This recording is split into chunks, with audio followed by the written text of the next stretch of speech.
আসসালামু আলাইকুম রহমতুল্লাহ বারাকাতু। সামিয়া যদি আপনারা আমার বোন হতো, আপনারা আমার সন্তান হতো, তাহলে আপনি কি করতেন? আমি লাকসম ইকরাম মাদ্রাসার কথাই বলছি। সে উপর থেকে বহুতল ভবনের উপর থেকে জানালা গ্রিল এতটুক ফাঁকা, এখান থেকে সে কিভাবে সম্ভব?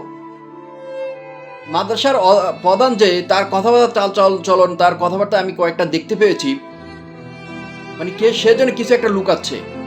যার স্বজন হারায়, যার প্রিয়জন হারায়, সে বোঝে ব্যথাটা, কষ্টটা কেমন। আজকে ভিডিওটা যারা দেখছেন অবশ্যই শেয়ার করবেন, পড়াশোনার যেন একটু টন অফ নড়ে। লাকসাম ইকরাম মাদ্রাসার প্রত্যেকটা শিক্ষককে নিয়ে গিয়ে জিজ্ঞাসাবাদ যদি করা হয়, তাহলে এর সুষ্ঠু ঘটনাটা কি হয়েছে এটা বের হয়ে আসবে। প্রত্যেকটা মাদ্রাসায় শুধু একজন দুইজন এই শিক্ষক এই ধরনের কারণে প্রত্যেকটা মাদ্রাসার প্রত্যেকটা শিক্ষকের বদনাম হয়। আপনারা আমার সন্তানদেরকে, হ্যাঁ আমি এটা উদ্বুদ্ধ করি, ভালো লাগে যে মাদ্রাসায় ইসলামিক শিক্ষা তারা জ্ঞান অর্জন করতে যাচ্ছে, কোরআন শিক্ষা করতে যাচ্ছে। সেখানে যদি তাদের সঙ্গে এই ধরনের আচরণ হয়, অনীহা চলে আসে। আমি অভিভাবকদের বলবো, আপনারা আপনাদের সন্তানদেরকে একটু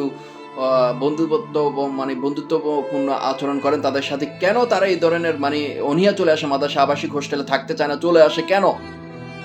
আপনারা এটা একটু দৃষ্টি দিবেন। আর ভিডিওটা ভালো লাগলে অবশ্যই শেয়ার করবেন। যে সামিয়া আপনারা আমার বোন বা আপনারা আমার মেয়ে সন্তান যদি হতো, তাহলে কি হতো? আপনি কি করতেন? আপনি যদি না পারেন তাহলে ভিডিওটা শেয়ার করেন, একটু আওয়াজ দেন। লাকসাম প্রশাসন যেন এটা দেখে, দৃষ্টি দেয়, তাদের পরিবার যেন সুষ্ঠু একটি বিচার পায়। সামিয়া যেন উপর থেকে দেখতে পায় যে আমি সুষ্ঠু একটি বিচার পাইছি। অপরাধী না হলে এভাবে পার পেয়ে যাবে। ধন্যবাদ সকলকে।